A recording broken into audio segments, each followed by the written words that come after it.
Hey guys, Miss Becker and Maximus here, and we're going to read some of The Tale of Despereaux today. The Tale of Despereaux, being the story of a mouse, a princess, some soup, and a spool of thread. The world is dark, and light is precious. Come closer, dear reader. You must trust me. I am telling you a story. Book the First. A Mouse is Born. Chapter 1. The Last One. This story begins within the walls of a castle with the birth of a mouse. A small mouse. The last mouse born to his parents and the only one of his litter to be born alive. "Where are my babies?" said the exhausted mother when the ordeal was through. "Show me my babies." The father mouse held one small mouse up high. "There is only this one," he said. "The others are dead." "Mon Dieu! Just the one mouse baby?" "Just the one. Will you name him?" "All that work for nothing," said the mother.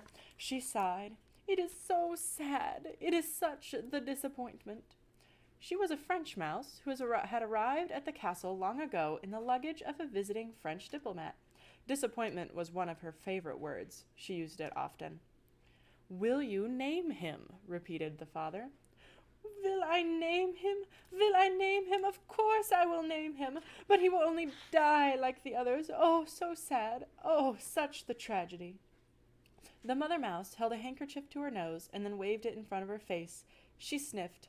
"I will name him. Yes, I will name this mouse Despereaux, for all the sadness, for the many despairs in this place. Now where is my mirror?" Her husband handed her a small shard of mirror. The mouse mother, whose name was Antoinette, looked at her reflection and gasped aloud. "Tulise," she said to one of her sons, "get for me my makeup bag. My eyes are a fright." While Antoinette touched up her eye makeup, the mouse father put Despereaux down on a bed made of blanket scraps. The April sun, weak but determined, shone through the castle window, from there squeezed itself through a small hole in the wall, and placed one golden finger on the little mouse. The older mice children gathered around to stare at Despereaux. "His ears are too big," said his sister Merlot. "Those are the biggest ears I've ever seen." "Look," said a brother named Furlough. "His eyes are open. Pa, his eyes are open. They shouldn't be open." It's true. Despereaux's eyes should not have been open. But they were. He was staring at the sun reflecting off his mother's mirror. The light was shining onto the ceiling in an oval of brilliance, and he was smiling up at the sight. "There's something wrong with him," said the father. "Leave him alone." Despereaux's brothers and sisters stepped back away from the new mouse. "This is the last," proclaimed Antoinette from her bed. "I will have no more mice babies. They are such the disappointment. They are hard on my beauty. They ruin for me my looks. This is the last one. No more." "The last one," said the father, "and he'll be dead soon. He can't live, not with his eyes open like that." But, reader, he did live, and this is his story. And here's the picture.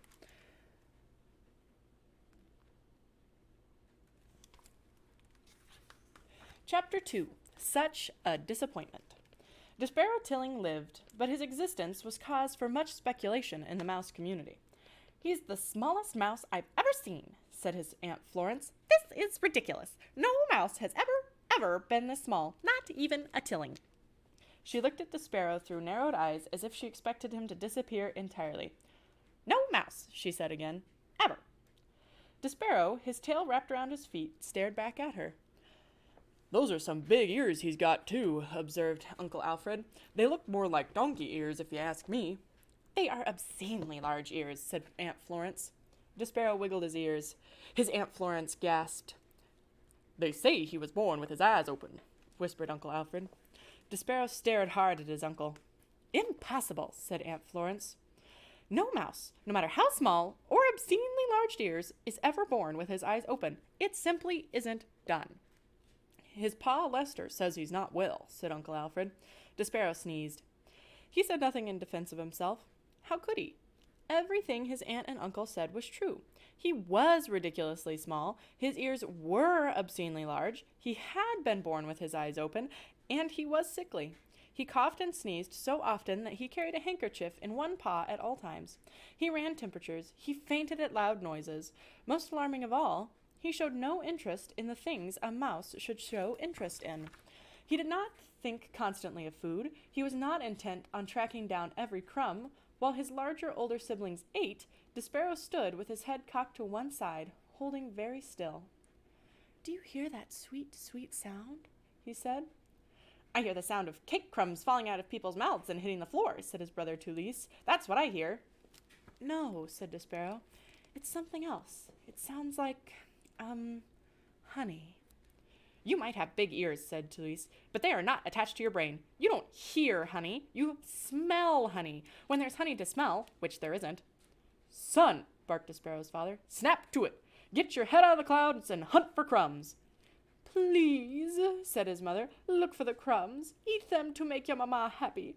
You are such the skinny mouse. You are a disappointment to your mamma." "Sorry," said Despereaux. He lowered his head and sniffed the castle floor. But, reader, he was not smelling. He was listening with his big ears to the sweet sound that no other mouse seemed to hear. Chapter 3. Once Upon a Time. Despereaux's siblings tried to educate him in the ways of being a mouse. His brother Furlough took him on a tour of the castle to demonstrate the art of scurrying. "Move side to side," instructed Furlough, scrabbling across the waxed castle floor. "Look over your shoulder all the time, first to the right, then to the left. Don't stop for anything." But Despereaux wasn't listening to Furlough. He was staring at the light pouring in through the stained glass windows of the castle. He stood on his hind legs and held his handkerchief over his heart and stared up, up, up into the brilliant light. "Furlough," he said, "what is this thing? What are all these colors? Are we in heaven?" "Cripes!" shouted Furlough from a far corner. "Don't stand there in the middle of the floor talking about heaven. Move! You're a mouse, not a man. You've got to scurry." "What?" said Despereaux, still staring at the light.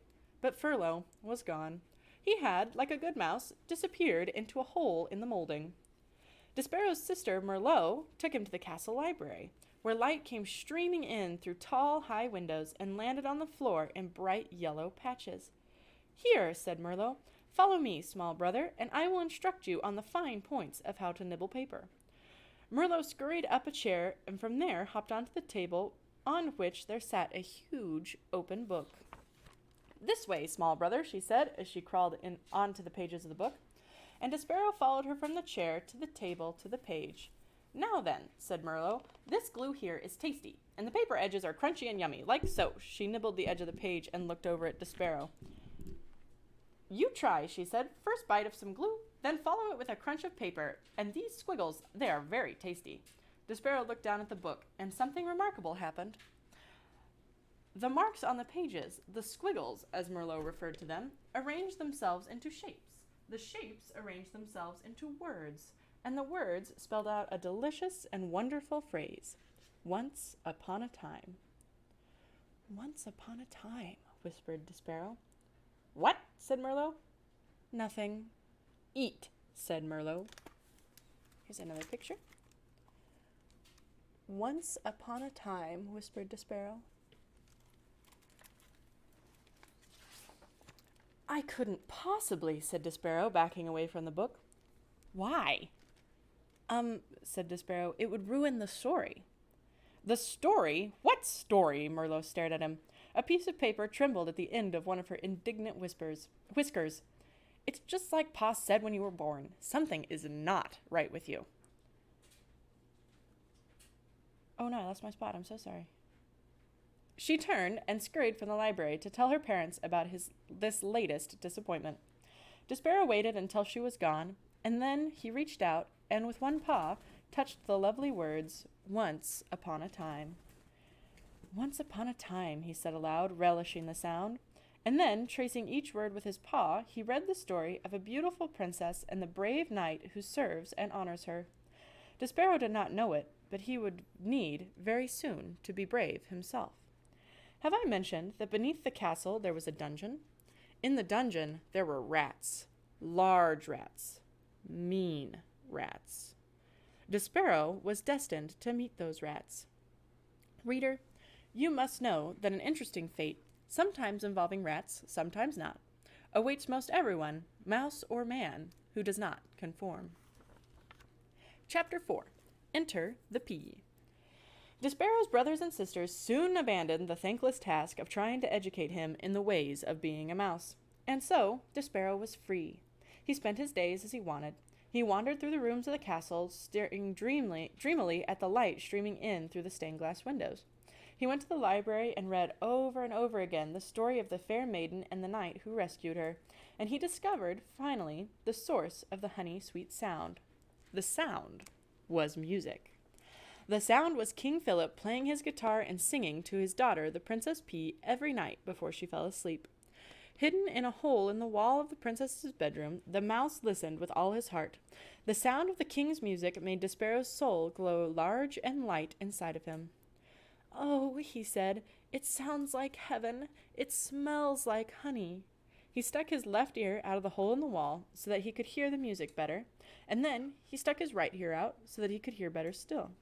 And it wasn't too long before one of his paws followed his head, and then another paw, and then, without any real planning on Despereaux's part, the whole of him was on display, all in an effort to get closer to the music. Now, while Despereaux did not indulge in many of the normal behaviors of mice, he did adhere to one of the most basic and elemental of all mice rules. Do not ever, under any circumstances, reveal yourselves to humans. But the music made him lose his head and act against the very few small mouse instincts he was in possession of, and because of this, he revealed himself. And in no time at all, he was spied by the sharp-eyed Princess Pea. "Oh, Papa," she said, "look, a mouse." The king stopped singing. He squinted. The king was nearsighted. That is, anything that was not right in front of his eyes was very difficult for him to see. "Where?" said the king. "There," said the Princess Pea. She pointed. "That, my dear Pea, is a bug, not a mouse. It is much too small to be a mouse." No, it's a mouse." "A bug," said the king, who liked to be right. "A mouse," said the Pea, who knew that she was right. As for Despereaux, he was beginning to realize that he had made a very grave error. He trembled, he shook, he sneezed, he considered fainting. "He's frightened," said the Pea. "Look, he's so afraid he's shaking. I think he was listening to the music. Play something, Papa." The king play music for a bug? King Philip wrinkled his forehead. "Is that proper, do you think? Wouldn't that make this into some kind of topsy-turvy, wrong-headed world if a king played music for a bug?" "Papa, I told you, he's a mouse," said the Pea. "Please?" "Oh, well, if it will make you happy, I, the king, will play music for a bug." "A mouse," corrected the Pea. The king adjusted his heavy crown, he cleared his throat, he strummed the guitar, and started to sing a song about stardust. The song was The song was as sweet as light shining through stained glass windows, as captivating as the story in a book. Despereaux forgot all his fear. He only wanted to hear the music. He crept closer and then closer still, until, reader, he was sitting right at the foot of the king. Chapter 5. What Furlough Saw. The Princess Pea looked down at Despereaux. She smiled at him, and while her father played another song, a song about the deep purple falling over sleepy garden walls, the princess reached out and touched the top of the mouse's head. Despereaux stared up at her in wonder. The pea, he decided, looked just like the picture of the fair maiden in the book in the library. The princess smiled at Despereaux again, and this time Despereaux smiled back. And then something incredible happened. The mouse fell in love. Here's another picture. Despereaux stared up at her in wonder.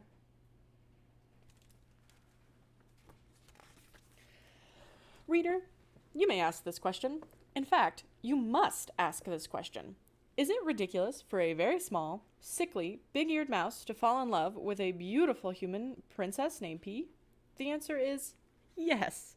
Of course it's ridiculous. Love is ridiculous.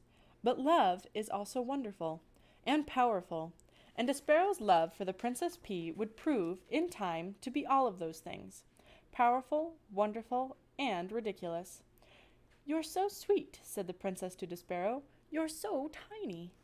As Despereaux looked up at her adoringly, Furlough happened to scurry past the princess's room, moving his head left to right to left, back and forth. "Cripes!" said Furlough. He stopped. He stared into the princess's room. His whiskers became as tight as bowstrings. What Furlough saw was Despereaux Tilling sitting at the foot of the king. What Furlough saw was the princess touching the top of his brother's head. "Cripes!" shouted Furlough again. "Oh, Cripes! He's nuts! He's a goner!" And executing a classic scurry, Furlough went off to tell his father, Lester Tilling, the terrible, unbelievable news of what he had just seen. Chapter 6. This Drum. He simply cannot be my son," Lester said. He clutched his whiskers with front paws and shook his head from side to side in despair. "Of course he is your son," said Antoinette. "What do you mean he is not your son? This is a ridiculous statement. Why must you always make the ridiculous statements?" "You," said Lester. "This is your fault. The French blood in him has made him crazy." "C'est moi," said Antoinette. "Est moi? Why must it always be I who takes the blame? If your son is such the disappointment, it is as much your fault as mine." "Something must be done," said Lester. He pulled on a whisker so hard that it came loose. He waved the whisker over his head. He pointed it at his wife. "He will be the end of us all," he shouted, "sitting at the foot of a human king. Unbelievable! Unthinkable!" "Oh, so dramatic," said Antoinette. She held out one paw and studied her painted nails. "He is a small mouse. How much of the harm can he do?" "If there is one thing I have learned in this world," said Lester, "it is that mice must act like mice, or else there is bound to be trouble. I will call a special meeting of the Mouse Council. Together we will decide what must be done." "Oh," said Antoinette, "you and this Council of the Mouse, it is a waste of time, in my opinion." "Don't you understand?" shouted Lester. "He must be punished. He must be brought up before the tribunal." He pushed past her and dug furiously through a pile of paper scraps until he uncovered a thimble with a piece of leather stretched across its open end. "Oh, please," said Antoinette. She covered her ears. "Not this drum of the Council of the Mouse." "Yes," said Lester, "the drum." He held it up high above his head, first to the north, then to the south, then to the east and the west.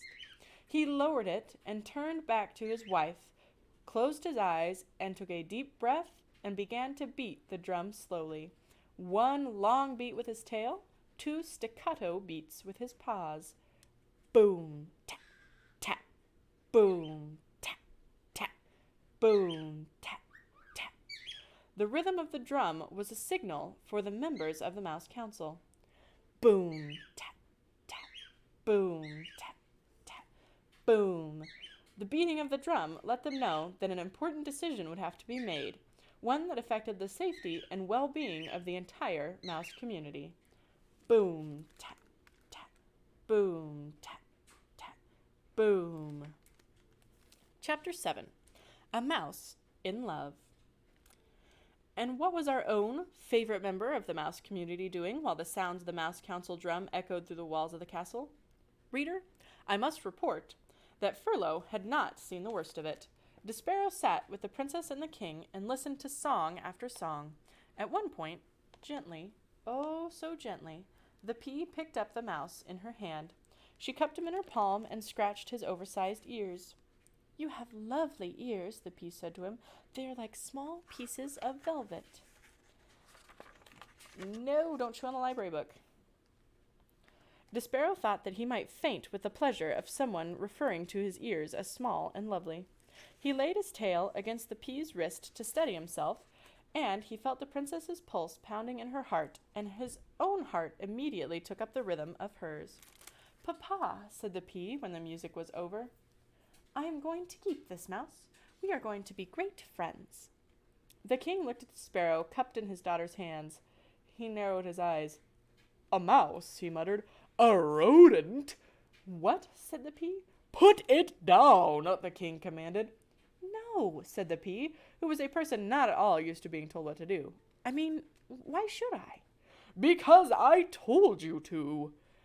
"But why?" protested the pea. "Because it's a mouse." "I know. I'm the one who told you he was a mouse." I wasn't thinking, said the king. Thinking of what? Your mother, the queen. My mother, the pea said sadly. Mice are rodents, said the king. He adjusted his crown. They are related to rats. You know how we feel about rats. You know of our own dark history with rats. The pea shuddered. But Papa, she said, he is not a rat. He is a mouse. There's a difference. Royalty, the king said, has many responsibilities, and one of them is not becoming involved personally with even the distant relatives of one's enemies. Put him down, P. The princess put Despereaux down. Good girl, said the king, and then he looked at Despereaux. Scat, he said. Despereaux, however, did not scat. He sat and stared up at the princess. The king stomped his foot. Scat, he shouted. Papa, said the princess, please don't be mean to him. And she began to weep. Despereaux, seeing her tears, broke the last of the great ancient rules of mice. He spoke to a human. Please, said Despereaux, don't cry. He held out his handkerchief to the princess. The pea sniffed and leaned down close to him. Do not speak to her, thundered the king. Despereaux dropped his handkerchief. He backed away from the king. Rodents do not speak to princesses. We will not have this becoming a topsy-turvy, wrong-headed world. There are rules. Scat! Get lost before my common sense returns and I have you killed. The king stamped his foot again. Despereaux found it alarming to have such a big foot brought down with so much force and so anger so close to his own small head. He ran towards the hole in the wall. But before he entered it, he turned and shouted to the princess, My name is Despereaux. Despereaux, she said. I honor you, shouted Despereaux.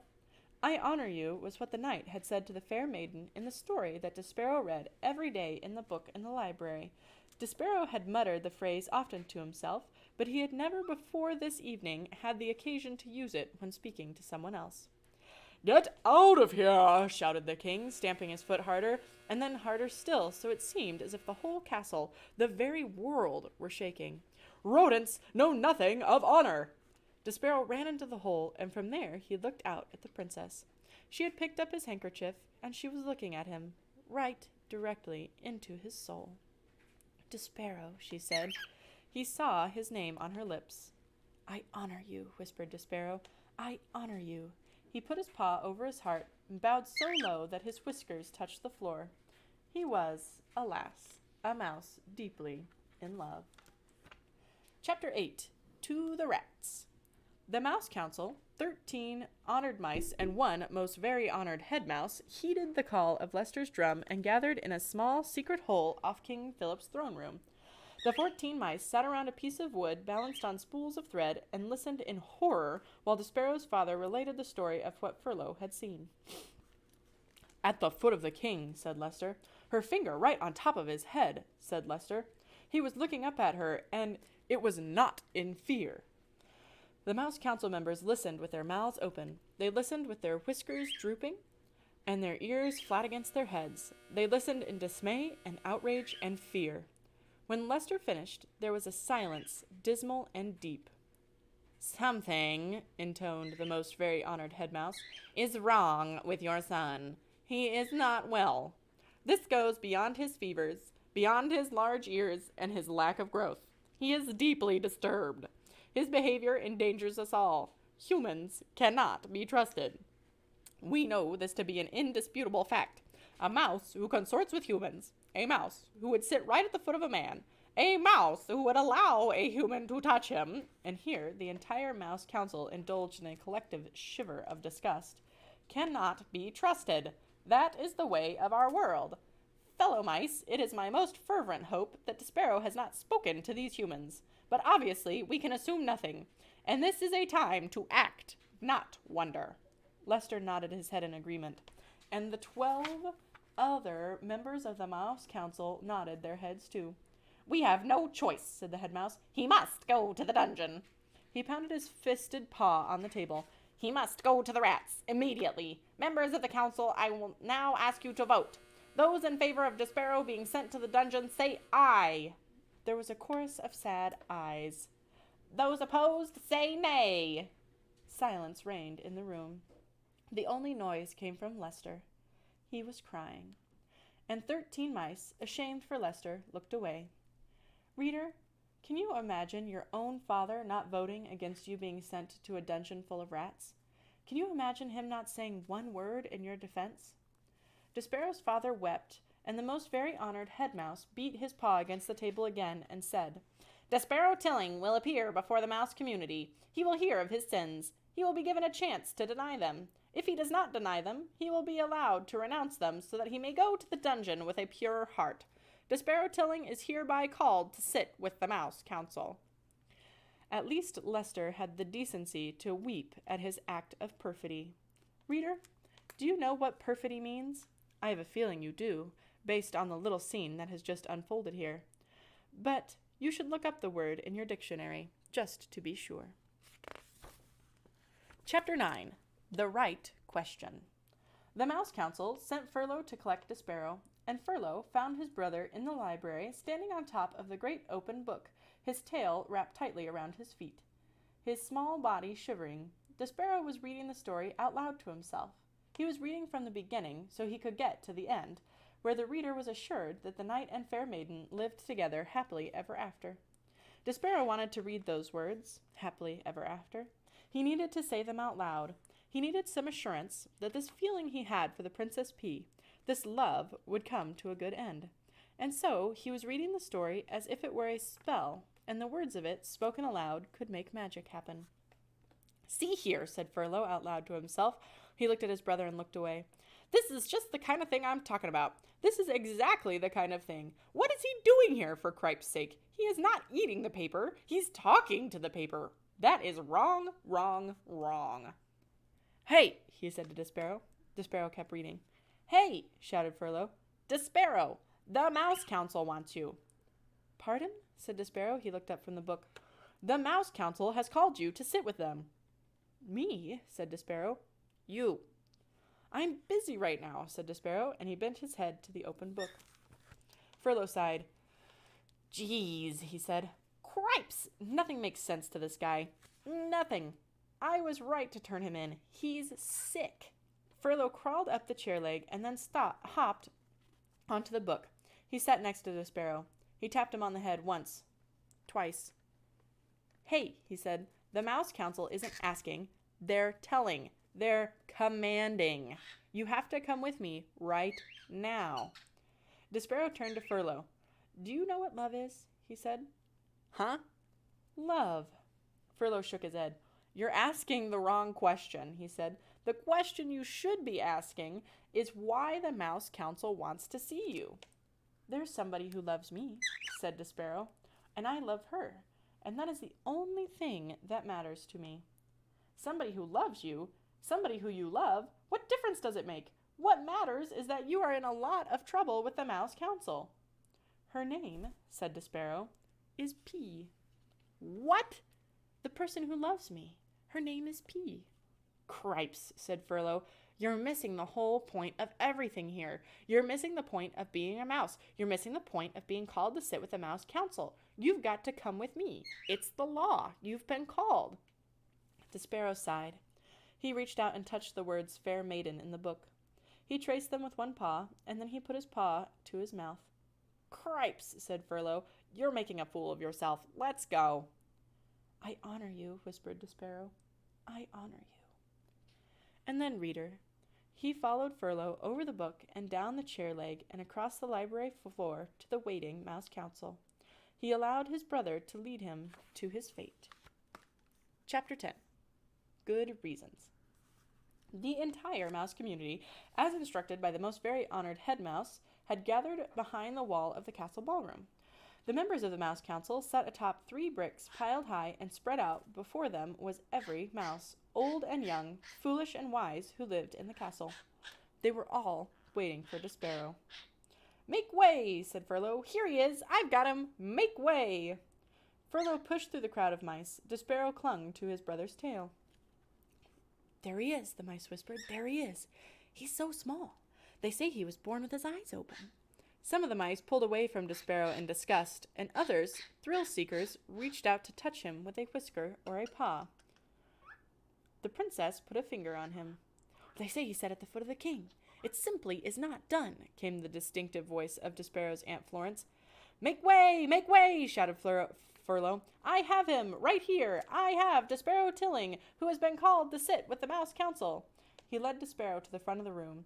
"Honored members of the Mouse Council," shouted Furlough, "I have brought you Despereaux Tilling, as you requested, to sit with you." He looked over his shoulder at Despereaux. "Let go of me," Furlough said. Despereaux dropped Furlough's tail. He looked up at the members of the Mouse Council. His father met his gaze, and then shook his head and looked away. Despereaux turned and faced the sea of mice. "To the dungeon!" a voice cried out. "Straight to the dungeon with him!" Despereaux's head, which had been full of such delightful phrases as happily ever after, and lovely ears, and I honor you, suddenly cleared. "Straight to the dungeon!" another voice shouted. "Enough," said the most very honored head mouse. "This trial will be conducted in an orderly fashion." Shh, boy. "We will act civilized." He cleared his throat. He said to Despereaux, "Son, turn and look at me." Despereaux turned. He looked up and into the head mouse's eyes. They were dark eyes, deep, sad, and frightened. And looking into them, Despereaux's heart thudded. Once, twice. "Despereaux Tilling," said the head mouse. "Yes, sir," said Despereaux. "We, the 14 members of the Mouse Council, have discussed your behavior. First, we will give you a chance to defend yourself against these rumors of your egregious acts. Did you, or did you not, sit at the foot of the human king?" "I did," said Despereaux, "but I was listening to the music, sir. I was there to hear the song that the king was singing." "To hear the what?" "The song, sir. He was singing a song about the deep purple falling over sleepy garden walls." The head mouse shook his head. "Whatever you are talking about is beside the point. The question is this, and only this. Did you sit at the foot of the human king?" "I did, sir." The community of mice shifted their tails and paws and whiskers. They waited. "And did you allow the human girl, the princess, to touch you?" "Her name is P." "Never mind her name. Did you allow her to touch you?" "Yes, sir," said Despereaux. I let her touch me. It felt good." A gasp arose from the assembled mice. Despereaux heard his mother's voice. "Mon Dieu! It is not the end of the world. It was a touch. What of it?" "It is simply not done," came Aunt Floris's voice from the crowd. "To the dungeon!" said a mouse in the front row. "Silence!" roared the most very honored head mouse. "Silence!" He looked down at Despereaux. "Do you, Despereaux Tilling, understand the sacred never-to-be-broken rules of conduct for being a mouse?" "Yes, sir," said Despereaux. "I guess so, but—" "Did you break them?" "Well, yes, sir," said Despereaux. He raised his voice. "But I broke the rules for a good reason. Because of music. And because of love." "Love?" said the head mouse. "Oh, cripes," Furlough thought. "Here we go." "I love her, sir," said Despereaux. "We are not here to talk about love. This trial is not about love. This trial is about you being a mouse," shouted the most very honored head mouse from high atop the bricks, "and not acting like one." "Yes, sir," said Despereaux. I know." "No, I don't think that you do know. And because you do not deny the charges, you must be punished. You are to be sent, as an ancient castle mouse law decrees, to the dungeon. You are being sent to the rats." "That's right," shouted a mouse in the crowd. "That's the ticket." The dungeon? The rats? Despereaux's small heart sank all the way to the tip of his tail. There would be no light in the dungeon, no stained glass windows, no library, and no books. There would be no Princess P. "But first," said the most very honored head mouse, "we will give you the chance to renounce your actions. We will allow you to go to the dungeon with a pure heart." "Renounce?" "Repent. Say that you are sorry that you sat at the foot of the human king. Say that you are sorry that you allowed the human princess to touch you. Say that you regret these actions." Despereaux felt hot, and then cold, and then hot again. Renounce her? Renounce the princess? Mon Dieu, shouted his mother. Son, do not act the fool. Renounce, repent. What say you, Despereaux Tilling? I say... No, whispered Despereaux. What? Said the head mouse. No, said Despereaux, and this time he did not whisper the word. I am not sorry, and I will not renounce my actions. I love her. I love the princess. There was a bellow of collective outrage. The whole of the mouse community surged towards Despereaux. The mice seemed to be one angry body with hundreds of tails and thousands of whiskers and one huge, hungry mouth, opening and closing and opening and closing, saying over and over and over again, "To the dungeon! To the dungeon! To the dungeon!" The words pounded through Despereaux's body with each beat of his heart. Very well, said the most very honored head mouse. You will die, then, with a black heart. Threadmaster, he called, bring out the thread.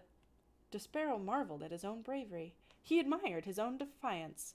And then, reader, he fainted. Next time, we're going to start at chapter 11, and I will keep reading on through. But I don't want these videos to get too long, so we're going to stop there for this video. I hope I see you for the next one. Thank you for tuning in.